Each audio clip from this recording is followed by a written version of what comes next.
जियो जी भर के, खिलखिलाती धूप है और ताजगी से भरा सवेरा। नई उम्मीद के साथ नया दिन और सुबह के चाय की चुस्की के साथ एक बार फिर से आ गई हूँ मैं, आपकी रेडियो दोस्त ललिता, लेकर के आप सभी का फेवरेट नंबर 1 मॉर्निंग शो, जिसका नाम है गुड मॉर्निंग बनारस।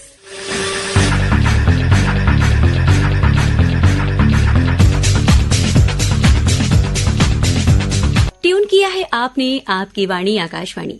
और दोस्तों, आज दिन है बुधवार, तारीख है 5 अप्रैल 2023 और स्टूडियो की घड़ी में सुबह के 7 बज चुके हैं। साथियों, सभी कहते हैं कि हमेशा खुश रहो, पर आखिर में खुश रहें कैसे? तो खुशी आखिर क्या है?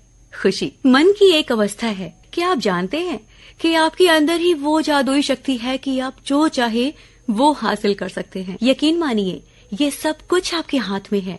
खुशी, संतुष्टि और आनंद, ये सब आपके अंदर ही छुपा हुआ है।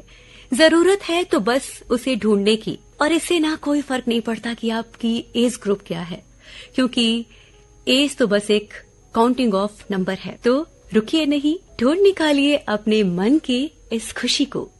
खुशी मन की एक ऐसी स्थिति है जिसका बाहरी दुनिया से कोई लेना देना नहीं। तो अपनी धुन में रहिए और खुश रहिए, और हाँ, सदा मुस्कुराते रहिए। लेकिन मुस्कुराने के लिए जितना हमारे मन का खुश होना जरूरी है, उतना ही जरूरी है हमारे दांतों और मुख का स्वस्थ रहना। तो अपने दांतों का ख्याल कैसे रखें, उन्हें स्वस्थ कैसे रखें, इस विषय पर और भी अच्छी तरह से जानते हैं। और इस पर जानकारी देने के लिए हमसे जुड़ चुके हैं दंत एवं मुख रोग विशेषज्ञ doctor P K. Srivastava. Good morning Banaras सुनने वाले सभी श्रोताओं को मुख व दंत रोग विशेषज्ञ डॉक्टर पी.के. श्रीवास्तव की तरफ से मुस्कुराता हुआ प्यार भरा गुड मॉर्निंग। दोस्तों, मैं दंत रोग विशेषज्ञ हूँ, तो जाहिर सी बात है कुछ दांतों से जुड़ी ही अपनी जानकारियां ही आपके साथ साझा करना चाहूंगा। आपके व आपके अपनों के 32 मोती ऐसे ही चमकते रहे, उसके लिए बहुत जरूरी है कि आप अपनी दैनिक दिनचर्या में कुछ मिनट अपने दांतों के लिए अवश्य निकालें। सुबह उठने के बाद एक गिलास गुनगुना पानी पिए। फिर आपके जो नियमित दिनचर्या है, योगा, ध्यान, एक्सरसाइज वगैरह, आप चाहें तो उससे पहले या उसके बाद जब भी आप ब्रश करते हो, आप 2 से 3 मिनट तक एक शीशे के सामने खड़े होकर अपने दांतों को देखते हुए आगे से पीछे दांतों की बाहरी से भीतरी सतह पर हल्के हाथों से ब्रश करें। आप अपने दांतों के साथ जो आपके इतने अमूल्य अंग हैं शरीर के, उसके साथ फॉर्मेलिटी ना कीजिए। उसको सुबह 2 मिनट, रात को सोने से पहले 2 मिनट जरूर दीजिए। 24 घंटे में 4 मिनट इतनी कीमती दांतों के लिए कुछ भी नहीं है। और शीशे के सामने मैंने इसलिए कहा क्योंकि आप ब्रश करते समय आप देख पाएं कि आप कहाँ ब्रश कर रहे हैं। इसके अलावा आप ब्रश करने के बाद सेल्फ एनालिसिस करें कि आपके स्वयं के दांतों में कहीं कोई काला धब्बा तो नहीं दिख रहा है। जी, अगर कोई काला धब्बा या ब्लैक स्पॉट कहीं पे आपको नोटिस होता है, चाहे वो पीछे के दांत हो चाहे आगे के दांत हो, जहां आपका खाना फंसता हो, रुकता हो, तो ये आपके दांतों में कीड़ा लगने की शुरुआत हो सकती है। और जरूरी नहीं कि वहां आपको कोई सिम्टम आए। बहुत सारे मरीज हमारे यहाँ आते हैं, उनका कहना होता है, सर आप कह रहे हैं कि ब्लैक स्पॉट है, आप कह रहे हैं कैरीज हो गई है, आप कह रहे हैं डीके हो गया है, लेकिन मुझे इसमें तो कोई परेशानी होती नहीं है। जी, आपको कोई परेशानी नहीं हो रही है क्योंकि दांतों की ऊपरी सतह जो है वो संवेदनहीन होती है, उसमें कोई सेंस नहीं होता है, इसलिए आपको कोई परेशानी नहीं हो रही है। और वो बेस्ट टाइम है अपने दांतों को सेव करने का। आप किसी भी कुशल दंत रोग विशेषज्ञ के पास जाएंगे, वो उस कैरीज को हटा देगा। वहां पे अब बहुत अच्छे अच्छे सीमेंट्स आ गए हैं, फिलिंग मटेरियल्स आ गए हैं, जो इनकी फिलिंग हो जाएगी तो फिर दांत आपके लंबे समय के लिए, हमेशा के लिए चंगे हो जाएंगे। और अगर आप उसको नजरअंदाज करते हैं तो वही कैविटी आपकी धीरे धीरे कर बड़ी होकर के दांत को खराब करने की या उसमें आरसीटी करने की नौबत आ सकती है। अगर बहुत ज्यादा दांत आपके कोई खराब हो गए हैं, सेंसिटिव बहुत ज्यादा हो रहे हैं, पानी ठंडा, गरम, मीठा आप बर्दाश्त नहीं कर पा रहे हैं, तो हो सकता है आपके दांतों में आरसीटी कैप लगाने की जरूरत पड़े। अगर दांतों में आपकी कोई गंदगी की परत, जिसे हम प्लाक या टार्टर कहते हैं, अगर वो जमा हो रही है, तो जाहिर सी बात है आपको दंत रोग विशेषज्ञ से मिलकर स्केलिंग कराने की आवश्यकता है। उसको नजरअंदाज न करें, क्योंकि ये मसूड़ों की छोटी बीमारियां ही आगे चल करके हमारे दांतों के हिलने का कारण बन सकती हैं। दांतों की सेहत के लिए दांतों का ठीक रहना जरूरी नहीं है, हमारे मसूड़े ही उसकी बुनियाद होती हैं। उन बुनियाद को भी आप जितना सुरक्षित और स्वस्थ रखेंगे, वो आपके दांतों की लंबी लाइफ के लिए उतनी ज्यादा फ्रूटफुल होंगी। इसके लिए जरूरी है कि अपने नियमित रूप से हर 6 महीने से लेकर 1 साल के बीच में अपने किसी भी दंत रोग विशेषज्ञ से परामर्श अवश्य लें। अगर आपने कोई दांत पहले निकलवा दिया है तो उसका आर्टिफिशियल रिप्लेसमेंट भी उतना जरूरी है, और वो आज विभिन्न तरीकों से, जरूरी नहीं कि वो बहुत महंगा ही है, आपके पास सस्ते विकल्प भी उपलब्ध अब डेंटल साइंस में है, जिसमें इम्प्लांट से लेकर के ब्रिज से लेके आरपीटी तक सब संभव है, जो आपके बजट में भी आ सकते हैं। अगर आप अपने निकले हुए दांतों को लंबे समय तक नहीं लगवाते हैं तो आपके दूसरे दांतों में ड्रिफ्टिंग शुरू हो जाती है, जिसमें आपके बचे हुए दांत इधर उधर भागने लगते हैं, जिसका बाद में कोई भी इलाज संभव नहीं है। अगर आपके दांतों में पानी लग रहा है तो इसका कारण सड़न हो सकता है, मसूड़ों की समस्या हो सकती है, दांतों का घिसना हो सकता है, पेट का में अम्ल बनना, गैस बनना, एसिडिटी होना, वो हो सकता है। इसके अलावा एक और चीज देखने को आ गई है, फॉल्टी ब्रशिंग। जी हाँ, ये भी आपके ब्रश करने का आपका तरीका, हार्ड ब्रश का इस्तेमाल करना और ज्यादा दबा करके रगड़ के ब्रश करने से भी आपके दांतों का बाहरी परत, जिसे इनेमल बोलते हैं, उसका क्षरण हो सकता है, जो आगे चल करके आपके डेंटिन और पल्प एक्सपोजर का कारण बन सकता है। इससे भी आपके दांतों में पानी लग सकता है। तो इसके लिए जरूरी नहीं कि बाजार में उपलब्ध या विज्ञापनों में दिखाए जाने वाले एंटी सेंसिटिविटी पेस्ट ही पर्याप्त हो। इसके लिए आपको अतिशीघ्र अपने दंत चिकित्सक से समुचित समाधान लेना बहुत जरूरी है। याद रखिए, डेंटिस्ट्री महंगी नहीं है, आपकी लापरवाही, आपका नजरअंदाज करने की आदत उसको महंगी बना देती है। इसलिए हंसते रहिए, मुस्कुराते रहिए, धूम्रपान से दूर रहिए और गुड मॉर्निंग बनारस सुनते रहिए। धन्यवाद। तो दोस्तों, सुना आपने कि दांत और मुख का ख्याल रखना हमारे लिए कितना ज्यादा जरूरी है, और इस प्रोग्राम के माध्यम से हम डॉक्टर पीके श्रीवास्तव का बहुत बहुत धन्यवाद करते हैं, और हमारे श्रोताओं के माध्यम से भी आपका हम बहुत धन्यवाद करते हैं। और अब बढ़ते हैं प्रोग्राम में आगे।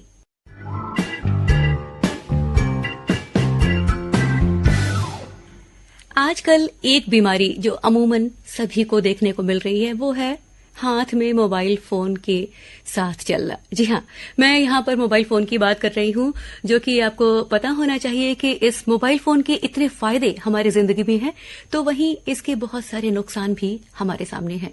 चलिए आपको बताते हैं कि कैसे समय से पहले बूढ़ा बना सकती है स्मार्टफोन से निकलने वाली किरणें।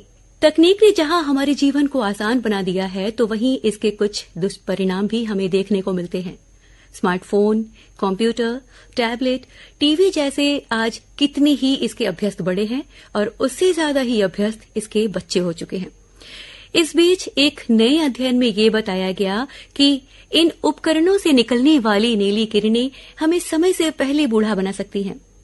इससे पहले के अध्ययनों में ये बताया गया था कि स्क्रीन के सामने ज्यादा समय गुजारने से हमें मोटापा और मनोवैज्ञानिक समस्याओं का सामना करना पड़ सकता है। शोधकर्ताओं ने बताया कि टीवी, लैपटॉप व फोन के प्रतिदिन उपयोग के दौरान उनसे निकलने वाली नीली किरणें यानी विकिरण का हमारी त्वचा की कोशिकाओं पर बुरा असर पड़ता है। फ्रंटियर्स इन एजिंग में प्रकाशित शोध में सुझाव दिया गया है कि हम उपकरणों से निकलने वाली नीली किरणों से बचाव करके त्वचा पर जल्द दिखने वाले बुढ़ापे के लक्षणों से बच सकते हैं। तो हम तो आज के समय के हैं और समझदार भी हैं, तो हमें बेहतर तरीके से पता होना चाहिए कि मोबाइल का यूज कैसे करना है। तो आपको मेरा ये संदेश जरूर अच्छा लगा होगा, और अब बढ़ते हैं प्रोग्राम में आगे।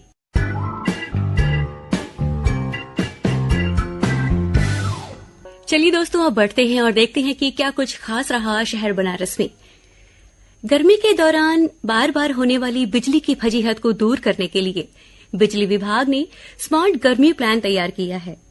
लगभग 20 करोड़ की लागत से इस प्लान को बेहतर बनाने का प्रयास किया जा रहा है। इस प्लान के तहत न सिर्फ ट्रांसफार्मरों के ओवरलोड को कम किया जाएगा, बल्कि ट्रिपिंग की समस्या को भी दूर करने का प्रयास किया जा रहा है। इसके तहत काम भी शुरू हो गए हैं। बता दें कि वाराणसी शहर के अलग अलग हिस्सों में जहां जर्जर हो चुके लाइनों की मरम्मत की जा रही है, तो वहीं ट्रांसफार्मर की सेफ्टी को बेहतर किया जा रहा है। साथ ही पेड़ों की कटाई भी की जा रही है। अंडरग्राउंड केबल व पोल को ठीक किया जा रहा है और इसके साथ ही अन्य जरूरी कार्य को भी बेहतर किया जा रहा है ताकि हमारे बनारस वासियों को सहूलियत हो। बढ़ते हैं अपनी अगली खबर की तरफ। G20 सम्मेलन को लेकर कल हुई महत्वपूर्ण बैठक में केंद्र सरकार के दूत बनकर आए सचिव संजय गर्ग ने निर्देश देते हुए सभी विभागों को काम में ढिलाई न बरतने को कहा। उन्होंने सभी अधिकारियों से कहा कि काम ऐसा हो जो यहां आने वाले विदेशी मेहमान हमेशा याद रखें और जब वो अपने देश में जाएं तो यहां की बहुत तारीफ करें। इस G20 सम्मेलन के नतीजे आने वाले दिनों में बड़े पर्यटन कारोबार के रूप में भी सामने दिखाई दे रहे हैं। बढ़ते हैं अपनी अगली खबर की तरफ।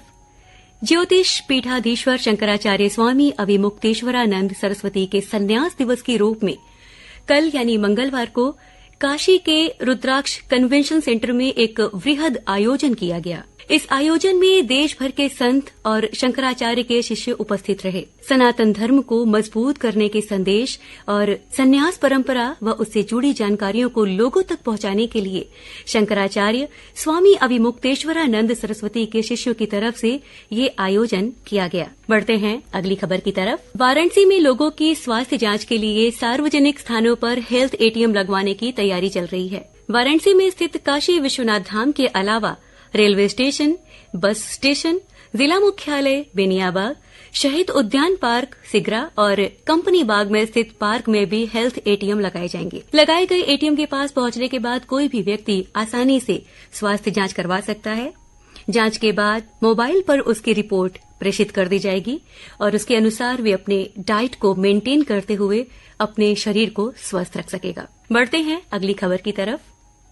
संकट मोचन संगीत समारोह में 7 दिन में 58 कार्यक्रमों में 180 कलाकार अपनी प्रस्तुति देंगे। इसमें जयपुर के उस्ताद मोइनुद्दीन खान और उस्ताद अकरम खान का सारंगी और तबला वादन भी लोगों को सुनने को मिलेगा। कोलकाता से बिलाल खान तबला वादक, संतूर में कोलकाता से तरुण भट्टाचार्य के साथ ही उस्ताद राशिद खान की भी गायकी होगी। संकट मोचन संगीत समारोह में इस बार शास्त्रीय संगीत के साथ साथ बॉलीवुड के कलाकार भी हनुमत दरबार में अपनी हाजिरी लगाएंगे।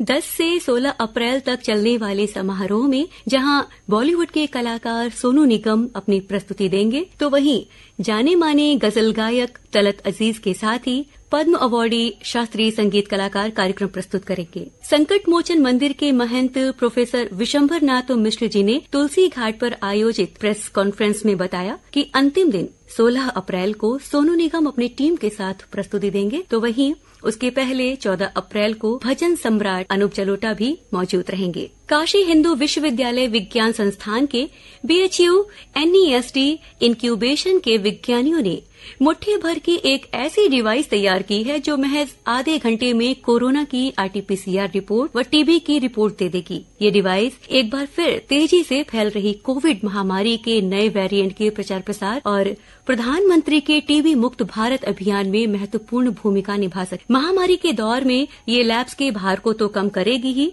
साथ ही पोर्टेबल होने के नाते कहीं भी कभी भी प्रयोग में आ सकती है। इससे जांच का खर्च भी महज 100 रुपए होगा, जो बाद में उससे भी ज्यादा कम हो जाएगा। और अब हमारे बनारस के लिए एक बहुत ही अच्छी खबर। उत्तर प्रदेश के वाराणसी जिले के लिए कल का दिन बहुत खास रहा। भारत सरकार की ओर से वाराणसी के 3 उत्पादों को GI टैग प्रदान किया गया, जिनमें बनारसी पान, लंगड़ा आम और रामनगर का भंटा यानी कि बैगन शामिल रहा।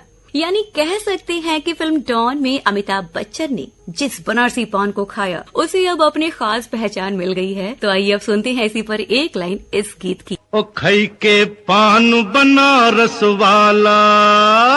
तो दोस्तों, बनारसी ठाट और बनारसी पान का स्वाद लीजिए। अब देखते ही देखते मेरे जाने का भी वक्त हो गया है, तो आपसे चलते चलते इतना जरूर कहना चाहूंगी कि उम्मीद बनाए रखिए, क्योंकि उम्मीद पर ही दुनिया कायम है। इसीलिए तो कहते हैं कि उम्मीदों से बंधा एक जिद्दी परिंदा है इंसान, जो घायल भी उम्मीदों से है और जिंदा भी उम्मीदों पर है। तो अपना ख्याल रखिए, खुश रहिए। अभी के लिए बाय बाय। वापस मिलूंगी आपसे सुबह 8:45 पर प्रोग्राम मधुरिमा के साथ।